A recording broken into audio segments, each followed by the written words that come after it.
प्यारे विद्यार्थियों, यहाँ पे क्वेश्चन नंबर 1 है, एक्सरसाइज है 1.2 एनसीईआरटी का। निम्नलिखित संख्याओं को अभाज्य गुणनखंड के रूप में व्यक्त कीजिए। Express the following number as product of prime factors. तो यहाँ पे 140 दिया गया है। अगर 140 का हम फैक्टर करना चाहते हैं तो हम यहाँ लिख लेते हैं 140, और सबसे पहले हम इसमें 2 से डिवाइड करते हैं। तो 2 से डिवाइड करने पर यह 70 हो जाएगा। फिर 2 से डिवाइड करते हैं तो यहाँ पे 35 हो जाएगा। यहाँ पे हम लिख लेते हैं 2, और फिर से 5 से डिवाइड करेंगे तो यह हो जाएगा 7, और फिर से 7 से डिवाइड करेंगे तो यह 1 हो जाएगा। यहाँ पे हमने 1 लिख लिया। अब इस प्रकार से इसका फैक्टर हम लिख सकते हैं। तो इस प्रकार पहले का प्राइम फैक्टराइजेशन हमने यहाँ लिख दिया है, आप इसको नोट कर सकते हैं। यह फर्स्ट पार्ट हो गया। इसी तरह इसका सेकेंड पार्ट है। यहाँ 156 लिखा गया है, और 156 का हमें प्राइम फैक्टराइजेशन करना है, तो हम इसका फैक्टर कर लेते हैं। 156 को सबसे पहले हम 2 से डिवाइड करते हैं तो 2 7 जा 14, 2 8 जा 16 हो जाएगा। फिर 2 से डिवाइड करेंगे तो 2 3 जा 6, और 2 9 जा 18 हो जाएगा। फिर से हम डिवाइड कर लेते हैं तो हो जाएगा 3 1 जा 3, 3 3 जा 9, ये 13 हो गया। फिर से 13 से डिवाइड करेंगे तो यहाँ पे 1 हो जाएगा। और इस प्रकार से हम इसको लिख सकते हैं। यहाँ पे लिख लेते हैं जो फैक्टर आया है। तो इस प्रकार इसका फैक्टर हो गया 2 गुणे 2 गुणे 3 गुणे 13। यहाँ पे 2 2 3 और 13 आया था, यहाँ पे हमने लिख लिया। और बाकी 2 क्वेश्चन हम लिख दे रहे हैं, आप इसको सॉल्व। फर्स्ट का थर्ड पार्ट है 3824, आप इसका फैक्टर करिएगा। फिर से 5005 का फैक्टर करिएगा, और 7429 का फैक्टर करिएगा। जैसे हमने किया है तो आपका यह पहला क्वेश्चन सॉल्व हो जाएगा। हम आशा करते हैं कि यह क्वेश्चन आपको समझ में आया होगा। आप इसका फैक्टर करके अगले दिन दिखाएंगे। तो यहाँ पे क्वेश्चन नंबर 2 दिया गया है, और इसमें पूछा गया है अंकों के निम्नलिखित युग्मों के महत्तम और लघुत्तम समवर्त ज्ञात कीजिए तथा इनकी जांच कीजिए कि दो संख्याओं का गुणनफल इनके महत्तम और लघुत्तम के गुणनफल के बराबर है। तो यहाँ पे हम संख्या लिख लेते हैं। पहला पार्ट जिसका दिया गया 26 और 91 का महत्तम और लघुत्तम दोनों निकालना है, तो हम 26 का फैक्टर कर लेते हैं तो ये हो गया 2 गुणे 13। फिर से 91 का फैक्टर कर लेंगे तो ये हो जाएगा 13 गुणे 7। इस प्रकार 26 का फैक्टर हो गया 2 गुणे 13, और 91 का फैक्टर हो गया 7 गुणे 13। अब इसका महत्तम समवर्त अगर हम निकालते हैं तो ये आ जाता है 13 दोनों में कॉमन है, 13 महत्तम समवर्त हो गया। लघुत्तम समवर्त निकालते हैं एलसीएम, ये हो जाएगा 13 गुणे 2 गुणे 7, यानी कि ये हो जाएगा 26 में 2 7 से गुणा करेंगे 182। अब हम क्या करते हैं कि दोनों का हम गुणा कर लेते हैं, पहली संख्या और दूसरी संख्या। ये हो जाता है 2366, समीकरण नंबर 1 लिख लेते हैं। और एचसीएफ और एलसीएम का गुणा करते हैं। एचसीएफ हमारा है 13 और एलसीएम है 182, और इनका भी गुणा करते हैं तो हो जाता है 2366। तो समीकरण 1 और 2 से स्पष्ट है कि दो संख्याओं का गुणनफल उनके लघुत्तम और महत्तम के गुणनफल के बराबर होता है। यही सिद्ध करना है। हम यहाँ पे लिख लेते हैं प्रथम संख्या गुणे दूसरी संख्या का गुणनफल इनके महत्तम और लघुत्तम के गुणनफल के बराबर हो गया। यही सिद्ध करना था, और यह टोटल गुणनफल आ रहा है 2366। हम यहाँ हैंस प्रूफ लिख लेंगे। तो इस प्रकार से यह फर्स्ट पार्ट हमने प्रूफ कर लिया। यहाँ पे हमने लिख दिया हैंस प्रूफ। अब इसका सेकेंड पार्ट है जिसमें आपसे पूछा गया है कि 510 और 92 का एचसीएफ और एलसीएम निकालिए, फिर उनका गुणा करिए, और 510 में 92 से गुणा करके दिखाइए कि ये दोनों आपस में बराबर होंगे। इसके बाद इसका थर्ड पार्ट है, यहाँ पे 336 और 54 के साथ भी यही काम करना है। तो हमें आशा है कि आप ये काम पूरा करेंगे। अरे विद्यार्थियों, यहाँ क्वेश्चन नंबर 3, अभाज्य गुणनखंड विधि द्वारा निम्नलिखित पूर्णांकों के महत्तम समापवर्त और लघुत्तम समापवर्त ज्ञात कीजिए, यह कहा गया है। और यह क्वेश्चन दिया गया है 12, 15 और 21। प्यारे विद्यार्थियों, यहाँ पे हमने 12 का फैक्टर कर लिया 2 पर 2 घात और गुणे 3, और यहाँ 15 का फैक्टर किया तो 3 गुणे 5 हो गया, और 21 का फैक्टर किया तो 3 गुणे 21 हो गया। अब इनका एचसीएफ अगर ज्ञात करते हैं तो एचसीएफ में यहाँ पे 3 3 और 3 सब में कॉमन है, तो एचसीएफ इसका 3 हो जाएगा, जो यहाँ लिख लेते हैं।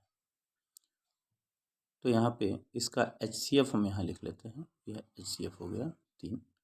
अब एलसीएम निकालते हैं तो सब में 3 कॉमन है, इसके अलावा 2 पर 2 घात 5 और 7। इसके एलसीएम में यह गुणनखंड लिखने के तो यहाँ पे हमने मल्टीप्लाई कर लिया, 2 2 जा 4, 5 जा 20 और 7 3 जा 21। फिर से मल्टीप्लाई कर लिया यहाँ पे 20 का 21 में, ये हो गया 420। और इस प्रकार से इसका एचसीएफ जो है तो एलसीएम हमारा आ गया 12, 15 और 21 का एलसीएम यहाँ पे हम लिख लेते हैं, यह 100 या 200, तो यहाँ पे एलसीएम हमारा हो गया 12, 15 और 21 का 420। इस प्रकार इसका आंसर आपने प्राप्त कर लिया। एचसीएफ और एलसीएम निकालना था। यहाँ पे क्वेश्चन नंबर 3 का सेकेंड पार्ट है, 17, 23 और 29 का एचसीएफ और एलसीएम ज्ञात कीजिए।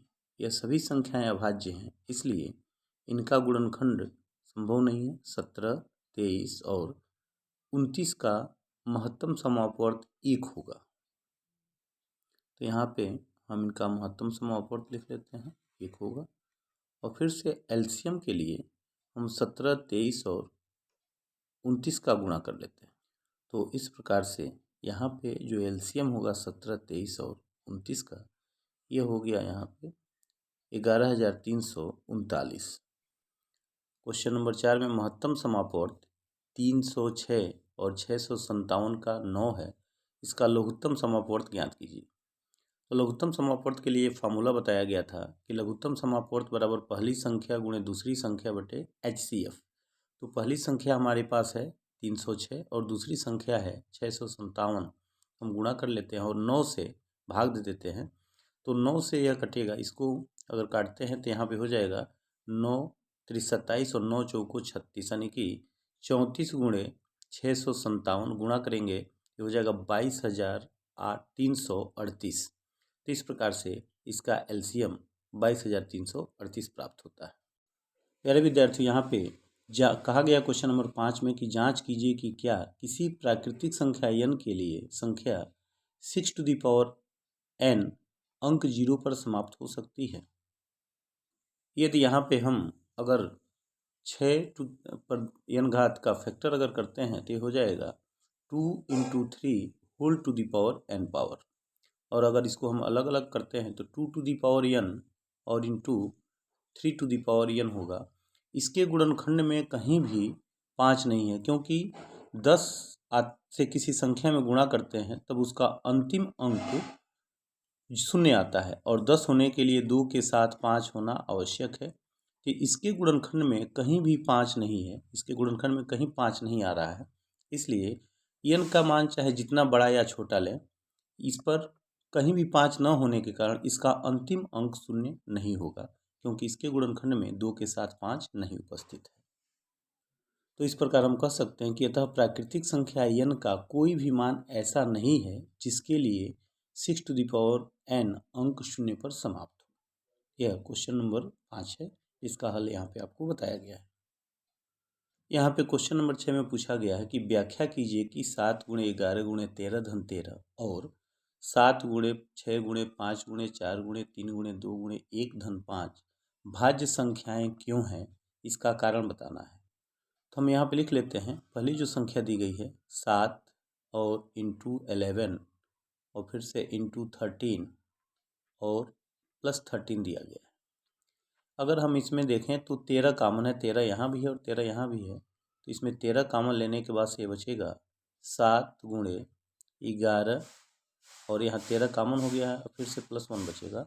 यह जो भी संख्या है, इस संख्या में आप देख रहे हैं कि 13 कॉमन है, यानी कि यह जो भी संख्या है ये 1 से भी कटेगी, अपने आप से भी कटेगी। इसके अलावा यहाँ 13 भी इसका एक फैक्टर दिखाई दे रहा है, 13 इसका फैक्टर है, इसलिए यह एक भाज्य संख्या है। इसी प्रकार से सेकेंड पार्ट में जो दिया गया है, या सेकेंड पार्ट लिख लेते हैं। सेकेंड पार्ट में जो दिया गया है इसमें आपको दिखाई दे रहा है यहाँ भी 5 है और यहाँ भी 5 है। इसमें अगर 5 कॉमन ले लेते हैं तो हमारे पास बचेगा 7 × 6 × 4 × यहाँ पे 3 और फिर से 2 × 1 और प्लस 1 बचेगा, यानी कि अभी जो भी संख्या होगी, यह जो भी संख्या होगी 5 से भी कटेगी, इसके अलावा 1 से भी कटेगी, अपने आप से भी कटेगी। 5 भी इसका फैक्टर है, तो इसके 2 से अधिक फैक्टर हैं, इसलिए भाज्य संख्या है। तो हम कह सकते हैं कि ये दोनों संख्याएं भाज्य संख्या हैं, क्योंकि इनके 3 से अधिक गुणनखंड संभव है। तो यहाँ हमने लिख लिया, अतः दोनों संख्याएं भाज्य हैं।